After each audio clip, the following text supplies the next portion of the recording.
Hi guys, good morning. Welcome to my vlog.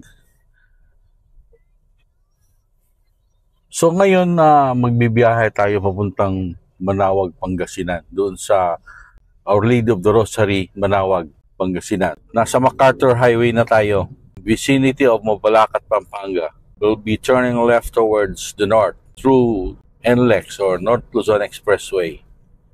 So papasok tayo dito sa Dolores entrance ng NLEX. Time is exactly 5 o'clock in the morning. Madilim pa dito sa Pampanga. Papasok na tayo sa NLEX.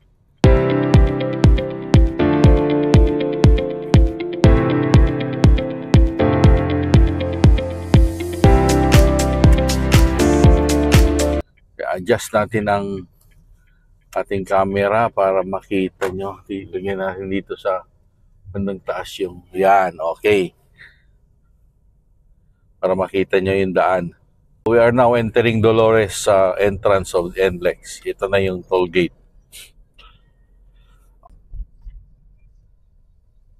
Tignan natin ang balance natin. Ang balance natin 461. Actually, pilgrimage pala to, pilgrimage. Kasi nga meron akong hinihiling sa ating mahal na Birhen. Hinihiling ko na sana ma-approve yung visa ng aking mga apo. Si Kisha, si Marco, saka si Ivar. Kasi nga nag-apply yung nanay nila para sa visa nila papuntang Canada para sumunod sila doon. Kaso, noong February, nag-apply siya, na-deny because of lack of family ties daw sa Philippines, saka strong family ties sa Canada. Kasi naman itong anak ko, nagmadali ng pag-submit. Ang reason kasi niya ng pagkuha ng visa ay family reunion. Alam mo naman, stricto yung Canada sa mga ganyan. Gusto nila na the end of your visa status, uwi ka ng Pilipinas. So you should explain reasons kung bakit kailangan mo umuwi ng Pilipinas. Although okay yung family ties, yung reunion, kasi nga 2 years na yung mag-asawa doon, yung anak ko saka yung asawa niya, gusto na nila makasama yung mga bata. Gusto na nila sumunod doon. Saka nag-apply na sila ng PR. On process na yung PR nila.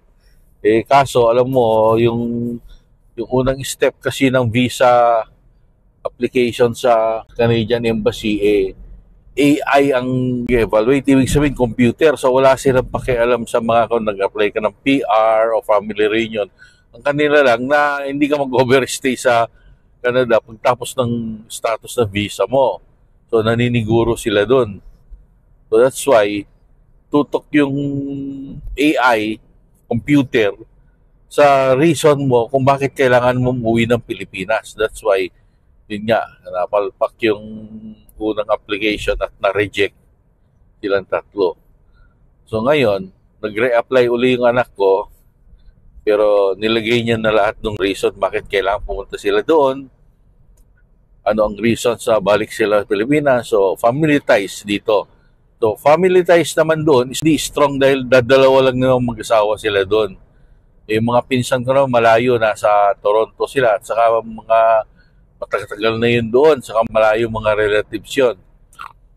Ngayon, family ties naman dito ay marami.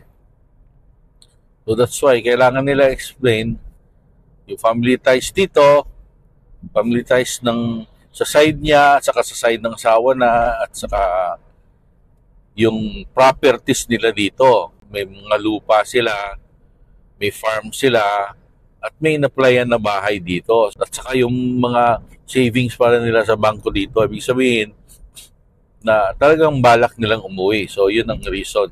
Kaya hindi sila mag-TNT doon pag natapos yung status nilang ng visa nila doon. Ibig sabihin, pag na-expire yung binigay na visa. Okay? So, here we are now. Nasa bandang Concepcion, Tarlac na tayo. We are now approaching the end of NLEX. Papasok na tayo ng Tarlac Toll Gate. Ito na yung pinakalas na toll gate ng Northern Luzon Expressway. At sa kabila naman, papasok tayo ng SCTech. So kaya pupunta tayo ng Pangasinan, mag-pilgrimage tayo dun sa Our Lady of the Rosary of Manaoag para humiling na sana ma-approve yung visa ng mga bata para na makasama nila yung mga magulang nila.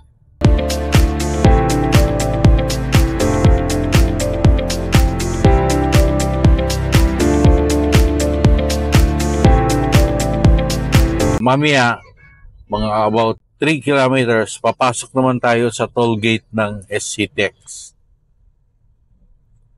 So we are now at vicinity Tarlac City, sa probinsya ng Tarlac. Kita nyo medyo lumiliwanag na.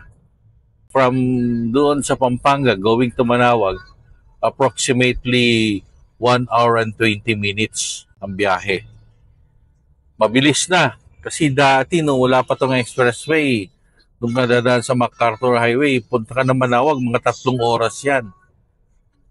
Cut by half yung time of travel because of this expressway. Kaya yung binabayad mo sa toll gate, gaya nun, from Pampanga to here is 130 yata, 120. Naitipid mo sa gasolina. Si biro mo yung 1 hour na tipid mo sa biyahe. Convert mo yun sa gasoline, sa petrol. Malaki-laki rin yun. So, bawi. So, bayad ka nga sa expressway ng toll fee, pero nakatipid ka sa gasolina, nakatipid ka sa oras. Correction pala guys, yung kanina, hindi pala NLEX, SCTEX yun siya. Subic Clark Tarlac Expressway. Ngayon, papasok tayo sa tinatawag na, yan na, yung toll gate ng TPLEX. Ibig sabihin ng TPLEX ay Tarlac, Pangasinan, La Union Expressway. Kasi itong expressway na to, aabot ito sa ngayon, Rosario, La Union.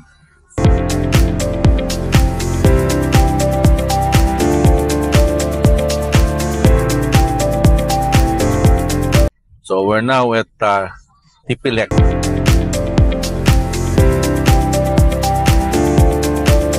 Kung pupunta ka ng Baguio, ito ay mabilis na daan. Kasi from Manila to yung exit sa Rosario is mga 2 hours lang. Plus mga 1.5 hour papuntang Baguio. So mga 3.5 hours to 4 hours nasa Baguio ka na. From Manila yun ha. Mabilis ang biyahe because of this expressway.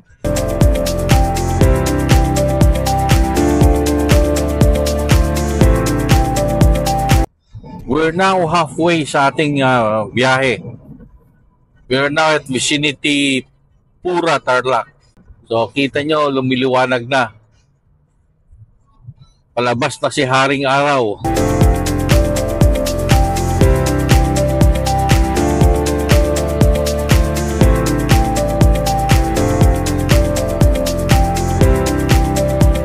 Yung Pura exit na yan, pag ikaw ay papunta sa Cagayan Valley, diyan ka mag-i-exit. Daan ka ng Pura, Gimba, tapos yung Maharlika Highway sa bandang Talavera. Then magle-left turn ka papuntang San Jose City yun. Papunta na ng Cagayan Valley yun.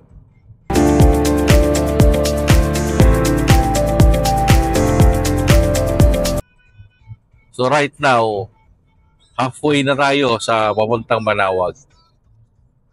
Kasi sunod nito, Ramos exit, tapos Moncada exit, then Carmen Rosario exit, and then Urdaneta exit, then Binalonan exit. Doon tayo lalabas sa Binalonan toll gate. Magle-left turn tayo doon papuntang Manaoag. Yun ngayon yung pinakamabilis na way.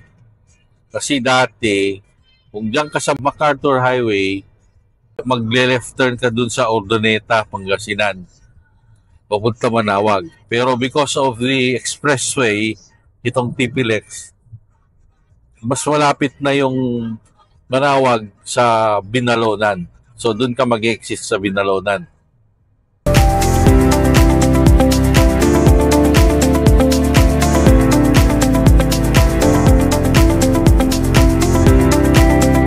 We are now approaching Binalonan exit.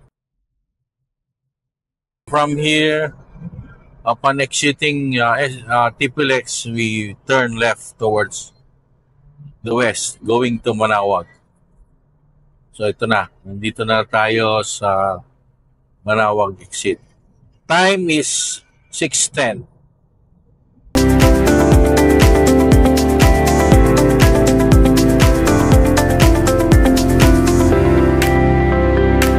Ganda ng view ng mountain sa background, oh. Andyan sa taas yung tinatawag nilang Maliko view deck, o yung nasa Villa Verde Trail papuntang Cagayan Valley. Maganda yan. Maganda yung view, malamig, at kasing taas ng Baguio.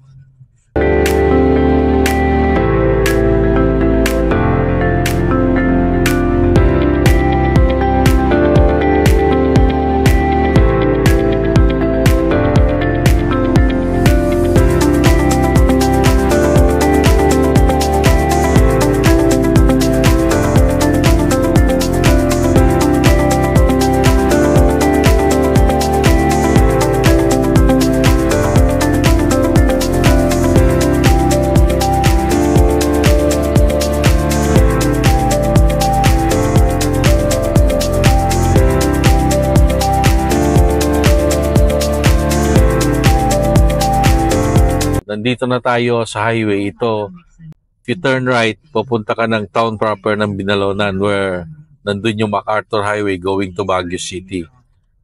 Pero dito tayo magta-turn left going to Manaoag, San Fabian, ganyan, Lawag.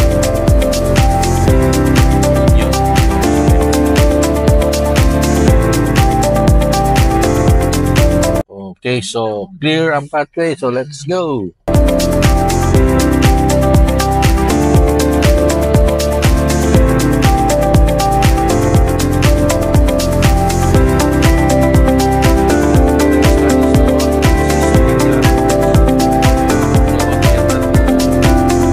Manaoag is about 5 kilometers, so mga 8 kilometers from here. Ayun nga, Manaoag nga 8 kilometers. O, yan yung karatula kung nakita nyo.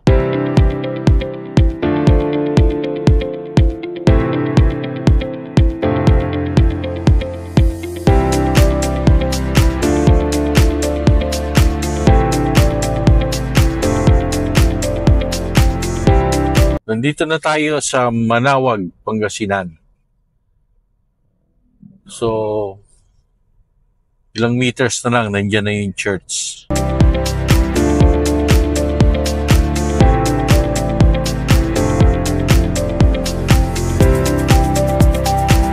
Ang mahirap lang dito, maghanap ng parking. Kasi, lalo na ngayon, it's Sunday.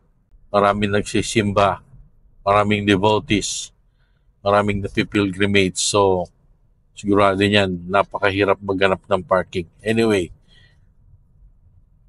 tingnan natin kung saan tayo pwedeng mag-park. Dito na lang siguro. Dito na lang tayo. Maglalakad na. Ayun na yung simbahan. Ayun na, malapit na.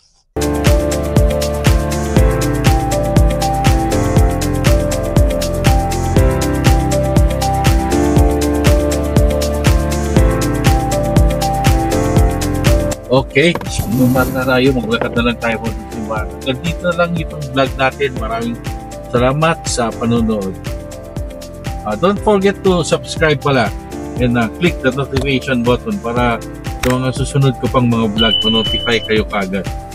Maraming salamat. Happy Sunday and God bless us all.